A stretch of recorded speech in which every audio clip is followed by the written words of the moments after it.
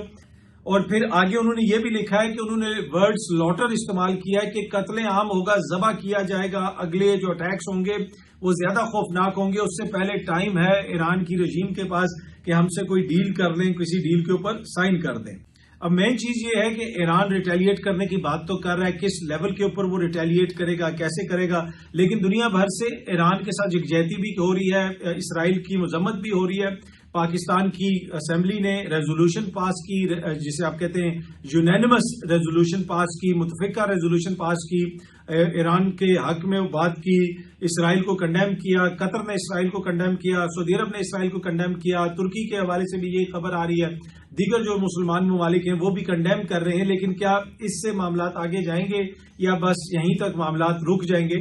تو ابھی مین کوشچن ہر کوئی یہی پوچھ رہا ہے۔ اگر آپ عالمی سطح پہ بھی جو انٹرنیشنل میڈیا رپورٹ کر رہا ہے اس کو پڑھیں، عالمی ماہرین سے بات کریں، وہ یہی کہہ رہے ہیں کہ جی اگلے 24 سے 36 گھنٹے بڑے امپورٹنٹ ہیں، اس میں پتا چلے گا کہ ایران کیا کرتا ہے اور اس کی ریٹیلیشن کیا ہوگی۔ اور دوسری جانب اسرائیل یہ کہہ رہا ہے کہ اگلے 7 دن یہ آپریشن جاری رہیں گے۔ تو بنیادی طور پہ وہ دھمکی دے رہے ہیں کہ بھائی ابھی ہم ختم نہیں ہوئے، اور انیشل حملوں کے بعد بتایا گیا کہ دوبارہ انہوں نے کسی اور جگہوں پہ بھی اٹیکس کیے ہیں ایران کے اندر۔ جو کچھ ایران کے اندر اب تک ہوا ہے یہ غیر معمولی ہے کہ آپ فوج کے سربراہ کو بھی مار دیں، سینئر لیڈرشپ کو بھی مار دیں، سینئر سائنٹسٹ کو بھی مار دیں، یہ ایک انتہائی غیر معمولی نوعیت کا واقعہ ہے۔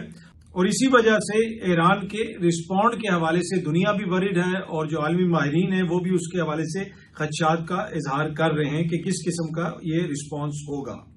باقی جی خیبر پختونخوا اسمبلی میں بجٹ پیش کیا جا رہا ہے۔ علی امین صاحب نے کہا کہ جی عمران خان صاحب سے اگر ہماری ملاقات نہیں کروائی جائے گی تو یہ بجٹ کی جو آگے کاروائی نہیں بڑھ سکے گی، جو تجاویز ہم نے دی ہیں ہم نے جا کے ان کے سامنے رکھنی ہے۔ لیکن پہلے تو یہ خبر آ رہی تھی کہ عمران خان صاحب نے یہ کہا ہے کہ کوئی بجٹ پیش ہی نہیں ہوگا۔ اب انہوں نے پیش کر دیا، اب اگر یہ بجٹ پیش کر دیتے ہیں اور منظور نہیں کرتے تو پھر یہ بھی ہے کہ پھر کیا حکومت ختم ہو جائے گی؟ اس لیے کہ اگر بجٹ فائنانس بل پاس نہ ہو تو حکومت ویسے کولیپس کر جاتی ہے۔ لیکن جو بابر سواتی صاحب ہیں انہوں نے یہ کہا کہ میری علی امین صاحب سے ملاقات ہوئی اور انہوں نے مجھے یہ بتایا کہ عمران خان صاحب نے بجٹ پیش کرنے سے نہیں روکا، لیکن اس کی جو فائنل منظوری ہے وہ ان سے ملاقات سے مشروط ہے، جس میں علی امین صاحب کی ملاقات ہوگی، جو مزمل اسلم صاحب ہیں ان کی ملاقات ہوگی، عمر ایوب صاحب کی ملاقات ہوگی اور شبلی فراز صاحب کی ملاقات ہوگی۔ جب تک ان شخصیات کی ملاقات نہیں ہو جائے گی بجٹ کو ہم منظور نہیں کریں گے۔ لیکن پہلے کچھ لوگ یہ بھی کہہ رہے تھے کہ جی اس بجٹ کو پیش ہی نہ کیا جائے جب تک عمران خان صاحب سے ملاقات نہیں کروائی جاتی۔ تو اگر وہ پیش کرنے، اگر وہ حکومت وفاقی حکومت کو کوئی وزن ہوتا تو وہ کروا دیتے ملاقات۔ لیکن یہ بھی ایک چیز ہے، مزمل اسلم صاحب نے مجھے خود بتایا کہ عید سے پہلے جو غالباً جمعرات والے دن علی امین کی ملاقات ہوئی تھی اس میں یہ ساری چیزیں ڈسکس ہوئی تھی کہ آپ بجٹ پیش کر سکتے ہیں، لیکن فائنل منظوری جو ہے وہ پھر آپ نے یہ ساری تجاویز میرے سامنے رکھنی ہے تو پھر میں منظوری دوں گا تو پھر آپ نے وہ منظور کرنا ہے۔ تو یہ سچویشن ہے اس وقت خیبر پختونخوا کے اندر۔ بجٹ تو وہاں پہ پیش کیا جا رہا ہے، اب عمران خان صاحب سے ملاقات ہوتی ہے یا نہیں ہوتی یہ بہت جلد کلیئر ہو جائے گا۔ اچھا، اسلام آباد ہائی کورٹ بار کے جو صدر ہیں ان کے حوالے سے کافی بڑا تنازع کھڑا ہو چکا ہے پاکستان تحریک انصاف کے اندر۔ ان کو پاکستان تحریک انصاف نے سپورٹ کیا اور وہ پاکستان تحریک انصاف کی سپورٹ سے منتخب ہوئے اسلام آباد ہائی کورٹ بار کے صدر جناب واجد گیلانی صاحب۔ اب واجد گیلانی صاحب کو کس نے نامینیٹ کیا؟ اب علیمہ خان صاحبہ نے بڑی سخت تنقید کی کہ واجد گیلانی صاحب تو ابھی سے 27ویں ترمیم کی جو ہے وہ حمایت کر رہے ہیں۔ 26ویں ترمیم کے خلاف جو پٹیشن دی ہوئی تھی اسلام آباد ہائی کورٹ بار نے اس کو بھی جا کے انہوں نے واپس لے لیا۔ آلدو کی جس وقت پٹیشن دی گئی تھی اس وقت اعظم نذیر تارڑ گروپ کے ریاست علی آزاد صاحب اسلام آباد ہائی کورٹ بار کے صدر تھے، لیکن انہوں نے 26ویں آئینی ترمیم کی مخالفت کی تھی کیونکہ ریاست علی آزاد جو ہے ان کا صرف نام آزاد نہیں ہے، وہ واقعی آزاد ہیں۔ وہ جو سمجھتے ہیں کہ آئین اور قانون کے مطابق ہے اس کے مطابق وہ چلتے ہیں، اس کے مطابق وہ فیصلے کرتے ہیں، تو چاہے وہ ریگارڈ لیس کہ کس پارٹی کا فیصلہ ہے یا کس پارٹی کا فیصلہ نہیں ہے۔ تو وہ اس سارے پیریڈ کے دوران میں نے دوبارہ یہ چیز آپ سے جو شیئر کروں گا کہ ان کا تعلق اعظم نذیر تارڑ صاحب کے گروپ سے ہے، لیکن جتنا وہ پی ٹی آئی کے ساتھ کھڑے ہوئے نظر آئے اور کوئی اور اس طرح نظر نہیں آیا۔ اور وہ بنیادی وجہ یہ ہے کہ ان سے اگر پوچھو تو وہ کہتے ہیں پی ٹی آئی کون، میں پی ٹی آئی کے ساتھ نہیں، میں تو آئین اور قانون کے ساتھ کھڑا ہوتا ہوں۔ کل اگر یہاں پہ میاں صاحب کے ساتھ یا کسی اور کے ساتھ زیادتی ہوگی تو تب بھی میں وہیں پہ کھڑا ہوں گا۔ اب واجد گیلانی صاحب کو جو ہے ان سب لوگوں نے سپورٹ کیا، تحریک انصاف کے لوگوں نے. اب واجد گیلانی صاحب کے حوالے سے کسی نے مخالفت نہیں کی. اگر میرے ساتھ کسی نے یہ چیز شیئر کی تو ریاست علی آزاد صاحب نے کہا کہ جی تحریک انصاف والے ان کو سپورٹ تو کر رہے ہیں، لیکن مجھے نہیں لگتا کہ یہ ان کے ساتھ کھڑے ہوں گے اور وزن برداشت کر سکیں گے. پھر بعد میں وہی ہوا. اچھا، اب جو تنازع یہ ہے کہ کوئی کہہ رہا ہے کہ جی ان کو علی بخاری صاحب جو ہیں، جو فارم 45 پہ کہتے ہیں کہ وہ جیتے ہوئے ہیں ایم این اے کا الیکشن اسلام آباد سے، کوئی کہتا ہے کہ جی انہوں نے نامینیٹ کیا، کوئی کہتا ہے جی شعیب شاہین صاحب نے نامینیٹ کیا، کوئی کہتا ہے جی ان کو جو ہے وہ پنجوتھا صاحب نے نامینیٹ کیا، کوئی کہتا ہے جی کس نے نامینیٹ کیا. مسئلہ یہ ہے کہ کسی نے بھی ان کی مخالفت نہیں کی ہے واجد علی گیلانی صاحب کی تحریک انصاف کے، ہر کسی نے ان کی سپورٹ کی. اب واجد گیلانی صاحب کے حوالے سے مجھے بتایا گیا کہ یہ بابر امان صاحب کے چیمبر سے ہیں اور ان کے کہیں جونیئر ہیں یہ. اور پھر یہ تحریک انصاف کی جو حکومت تھی تو یہ ایڈیشنل ایڈوکیٹ جنرل بھی رہ چکے ہیں پنجاب کے اندر، ان کو تعینات کیا گیا تھا. تو پی ٹی آئی سے ان کی وہ اس طرح ایفیلیشن تو تھی اور ان کو پی ٹی آئی نے کھل کے سپورٹ کیا، لیکن اب وہ پی ٹی آئی کو اس طرح کھل کے سپورٹ نہیں کر رہے 26ویں آئینی ترمیم کے معاملے کے اوپر اور دیگر جو آپ کو پتا ہے کہ اسلام آباد ہائی کورٹ میں جو کچھ بھی معاملہ چلا، وہ ججز کا خط کا معاملہ، سینیورٹی کا معاملہ، نئے چیف جسٹس آگے ہیں. تو واجد گیلانی صاحب نے اس طرح وہ سٹانس نہیں لیا جو پہلے ریاست علی آزاد صاحب نے لیا ہوا تھا. اب یہ ان کا آئینی اور قانونی حق ہے کہ وہ جو مناسب سمجھتے ہیں وہ سٹانس لیں، وہ موقف اپنائیں اور اس حوالے سے وہ جو کچھ کرنا چاہتے ہیں وہ کر سکتے ہیں. ان کو پھر خط بھی لکھے گئے، ان کو سابق صدور کی جانب سے بھی خط لکھا گیا اور تحفظات کا اظہار کیا گیا، جس میں شعیب شاہین صاحب نے بھی دستخط کیے ہوئے ہیں اور دیگر جو سابق صدر ہیں اسلام آباد ہائی کورٹ بار کے ان کے دستخط بھی ہیں. پھر جو علی بخاری صاحب ہیں انہوں نے بھی ایک بڑا چستہ انگریزی میں ان کو ایک خط لکھا اور جس میں بڑے انہوں نے ریلیونٹ اور بڑے ٹیکٹ فلی اور بڑی زبردست لینگویج استعمال کر کے بہت سارے کوئسچنز ریز کیے، آئین کا معاملہ، قانون کا معاملہ اور تحفظات وغیرہ کا اظہار کیا ہے. تو یہ ایک بڑا معاملہ ہوا ہے تحریک انصاف کے اندر. کوئی اس پہ الزام لگا رہا ہے، کوئی اس پہ الزام لگا رہا ہے کہ جی اس نے نامینیٹ کیا تھا، اس نے نامینیٹ کیا تھا. ایک تو پاکستان تحریک انصاف کے جو لیڈر ہیں انہوں نے یہ مجھے بتایا کہ واجد گیلانی صاحب کی پہلے حامد خان صاحب سے ملاقات بھی کروائی گئی اور انہوں نے سپریم کورٹ میں بھی یہ ایشورٹی دی کہ 26ویں آئینی ترمیم کے معاملے پہ ان کا وہی موقف ہے جو تحریک انصاف کا موقف ہے. پھر لاہور میں بھی ان کی ملاقات کروائی گئی حامد خان صاحب سے اور وہاں پہ بھی واجد گیلانی صاحب نے یہ بقول شعیب شاہین صاحب نے مجھے بتایا کہ واجد گیلانی صاحب نے وہاں پہ بھی حامد خان صاحب کو یہ شیورٹی دی کہ 26ویں آئینی ترمیم کے معاملے پہ میں آپ کے موقف کے ساتھ کھڑا ہوں. تو پھر ان کو سپورٹ کیا گیا. تمام تحریک انصاف کے جو وکلا ہیں ان کے اندر بھی دھڑے ہیں. یہ حالت ہو جاتی ہے کہ جی ایک بڑا امپورٹنٹ وکیل ہے تو دوسرا کہتا ہے کہ جی میں تو اسٹیج پہ نہیں بیٹھوں گا اس کے ساتھ، یہ تو یہ ہے تو وہ ہے. تو بہت سارے ان کے آپس میں بھی مسائل ہیں. پر اینی وے اب اس کے اوپر ہر کوئی ایک دوسرے کو بلیم کر رہا ہے، لیکن اوور آل جو اس کا نچوڑ ہے کہ جناب کسی کو یہ اندازہ نہیں تھا کہ وہ آگے جا کے کیا موقف اپنائیں گے اور کسی نے بھی ان کی مخالفت نہیں کی. سب نے ان کے حق میں ووٹ مانگا اور سب نے ان کو ووٹ دیا اور اسی وجہ سے وہ منتخب ہوئے. لیکن اب وہ تحریک انصاف کے ساتھ اس طرح کھڑے ہوئے نظر نہیں آتے، جس کی وجہ سے علیمہ خان صاحبہ نے بہت سارے خدشات کا اظہار کیا، تحفظات کا اظہار کیا اور علیمہ خان صاحبہ نے کافی غصے کا بھی اظہار کیا کہ جناب کس نے ان کو نامزد کیا تھا. تو یہ اب معاملہ چل رہا ہے پاکستان تحریک انصاف کے وکلا کے گروپ کے اندر. ایک کرٹیسزم یہ بھی ہوتا ہے کہ نہ یہ لوگ وکلا کوئی تحریک چلا سکے، تمام پارٹی جو ہے وہ وکلا کے حوالے کر دی گئی. بڑے بڑے اس میں وکیل شامل ہیں، ان کو کہیں پہ بھی کوئی بڑی یہ بامانی قسم کی تحریک نہیں چلا سکے. 26ویں آئینی ترمیم بھی ہو گئی، سب کچھ ہو گیا، وکلا باہر نہیں نکل سکے. جسٹس منصور علی شاہ صاحب کو جو ہے وہ چیف جسٹس بھی نہیں بنایا گیا، وہ بھی سارا معاملہ اسی طرح ہو گیا.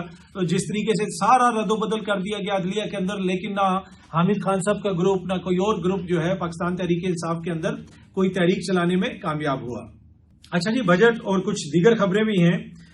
سینئر ماہر معیشت ہیں ثاقب شیرانی صاحب، انہوں نے ڈان کے اندر ایک آرٹیکل لکھا ہے اور اپنے آرٹیکل کے اندر انہوں نے بتایا ہے کہ مارچ 2022 یعنی جب عمران خان صاحب کی حکومت کا خاتمہ ہوا اس سے لے کے اب تک پاکستانیوں کی جو قوت خرید ہے اس میں 58% کمی آئی ہے. جی ہاں جی، 58% کمی آئی ہے قوت خرید میں.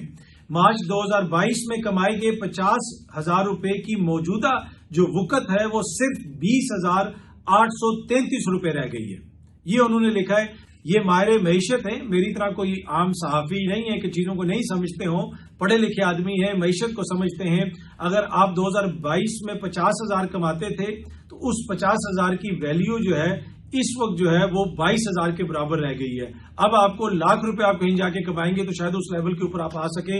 58% قوت خرید کم ہوئی ہے. اتنی زیادہ مہنگائی ہوئی ہے اس سارے عرصے کے دوران. اچھا، کسانوں کا یہ کہنا ہے کہ اس بجٹ کے بعد کسانوں کا جو سیکٹر ہے زراعت، اس میں مزید تربائی آئے گی، مزید بربادی آئے گی. حکومت ہم سے کوئی مشاورت نہیں کرتی. کسان اتحاد فاؤنڈیشن کے جو چیئرمین ہیں محمود بخاری صاحب، ان سے میں نے گزشتہ روز ایک ٹی وی پروگرام میں بات کی. انہوں نے کہا جی حکومت ہمارے ساتھ بیٹھنے کے لیے تیار نہیں ہے، کوئی سینئر بندہ ہمارے ساتھ بیٹھتا نہیں ہے. تو میں نے ان سے پوچھا ماضی میں کون آپ کے ساتھ کبھی بیٹھا ہے، کسانوں کے ساتھ کون بیٹھتا ہے؟ تو یہ تو مختلف چیزیں ہیں وہ اسی افسروں لیول کے اوپر، اسی ڈی سی لیول کے اوپر حل ہو جاتی ہیں. انہوں نے کہا نہیں جناب، اس ملک میں ایک ایسا وزیر اعظم آیا تھا جس نے ہمیں اپنے سامنے بٹھایا تھا اور اس کا نام تھا عمران خان. اس نے ہمیں عزت دی، کسانوں کو سامنے بٹھایا اور ہمیں وہ چیزیں دی جو ہمیں ماضی میں کبھی نہیں ملی تھیں. کین کمشنر تھا یہاں پہ، کین کمشنر کا ایک عہدہ ہوتا تھا، اس کو بھی اس حکومت نے ختم کر دیا. جب گنے کی قیمت آپ کو نہیں مل رہی تھی تو وہ اس کے اوپر فیصلہ جاری کر سکتا تھا. جرمانے ہوتے تھے ان کو، فیکٹریز کو، کہ آپ نے کسانوں کا گنا اگر آپ لیں گے تو آپ کو فوری ان کی پیمنٹ بھی کرنی ہے. آپ وہ گنا لے لیتے ہیں اور کتنی دیر پیمنٹ نہیں کرتے. اسی طریقے سے گندم کی جتنی پیمنٹ کی گئی، کسانوں کو سامنے بٹھا کے ان کی باتیں سنی گئی اور پہلی دفعہ انہوں نے کہا کہ ہمیں اتنی عزت دی گئی اور کسانوں کو جو معاملات تھے، جو بھی ان کے تحفظات تھے، وہ حکومت وقت کے سامنے رکھے. کیونکہ کسان جو ہے اور زراعت جو ہے وہ پاکستان کی ریڑھ کی ہڈی ہے. اگر خدا نہ خواستہ اس میں کمی اسی طرح آتی رہی تو ہمیں تو اربوں ڈالر کی تو خوراک منگوانی پڑے گی. پہلے یہاں پہ ٹریڈ ڈیفیسٹ اتنا زیادہ ہے، پاکستان کی جو برآمدات ہیں وہ کم ہیں، درآمدات زیادہ ہیں. اگر اس میں فوڈ بل بھی انکریز ہوتا رہا تو یہ تو بہت بڑا مسئلہ بن جائے گا ہمارے لیے. پر اینی وے انہوں نے کہا کہ جی آپ حکومت ہماری بات سننے کے لیے تیار نہیں ہے. اور مجھے یہ لگتا ہے انہوں نے اس خدشے کا اظہار کیا. خالد حسین بٹ صاحب سے بھی اس دن بات ہو رہی تھی، وہ بھی اس خدشے کا اظہار کر رہے تھے کہ آگے جا کے زراعت مزید تباہ ہوگی. انہوں نے پچھلی دفعہ کہا کہ جی ڈی ریگولائز کر دیا اور گندم بڑی یہ ہو جائے گی، کسان کو اوپن مارکیٹ میں یہ ہو جائے گا، وہ ہو جائے گا. اس دفعہ گندم کی فصل میں کتنے لاکھ ٹن کی جو میٹرک ٹن کی کمی آئی ہے وہ رپورٹ ہوئی ہے. کپاس کی فصل میں کمی آئی ہے. آپ کی تمام میجر فصلیں جو ہیں ان میں کمی آئی ہے. اور اسی طرح اگر معاملات چلتے رہے تو کیا کسان جو ہے وہ آگے فصلیں اگائیں گے؟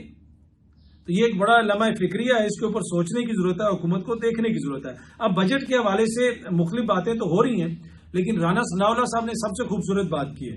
انہوں نے کہا کہ بجٹ میں کچھ چیزیں ایسی ہیں جن سے حکومت بھی متفق نہیں. جی، کچھ چیزیں ایسی ہیں جن سے حکومت بھی متفق نہیں. یہ بجٹ جیل سے عمران خان نے بنا کے بھیجا ہے. اب تنخواہیں بڑھتی ہیں، اس پہ جناب وہ معاشی یعنی مالی فحاشی کہتے ہیں خواجہ آصف صاحب. اب یہ جو بجٹ کے اندر کچھ چیزیں ایسی ہیں، وہ کون سی ایسی چیزیں ہیں؟ اب ان کو ہم فحش چیزیں کہیں گے کہ کیا یہ کون سی فحاشی ہے کہ بجٹ کے اندر جس سے حکومت بھی متفق نہیں ہے؟ بھائی یوگوسلاویہ کی حکومت نے تو نہیں یہ بجٹ بنایا، اسی حکومت نے بنایا. تنخواہیں بڑھتی ہیں تو یہ اس طرح باتیں کرتے ہیں کہ جیسے جو ہے ناروے کی حکومت نے بڑھا دی ہیں. اور اسی طرح پیپلز پارٹی والے جو ہیں، پچھلی دفعہ آصفہ بھٹو نے کھڑے ہو کے کہا تھا کہ پاکستانی جو لوگ ہیں دے ڈیزرو بیٹر، اور شرمیلا فاروقی صاحبہ نے بھی کھڑے ہو کے جناب بڑی وہاں پہ تقریر کی تھی قومی اسمبلی میں، پھر اسی بجٹ کو منظور کروا دیا. تو جناب یہ بجٹ سے اگر آپ متفق نہیں ہیں تو پھر ہم باقی قوم کیسے متفق ہوگی؟ آپ پتہ نہیں یہ کون سی چیزیں ہیں اور کس نے ڈال دی ہیں. بجٹ میں تو جناب حکومت نے ہی چیزیں ڈالنی ہوتی ہیں، پر رانا صاحب فرما رہے ہیں جناب کہ کچھ چیزیں ایسی ہیں جن سے وہ بھی متفق نہیں ہیں. تو اگر وہ متفق نہیں ہیں تو پھر باقی سارے لوگ کیسے متفق ہوں گے؟ بہت جلدی آپ سب دوستوں سے دوبارہ ملاقات ہوگی. Thank you so much.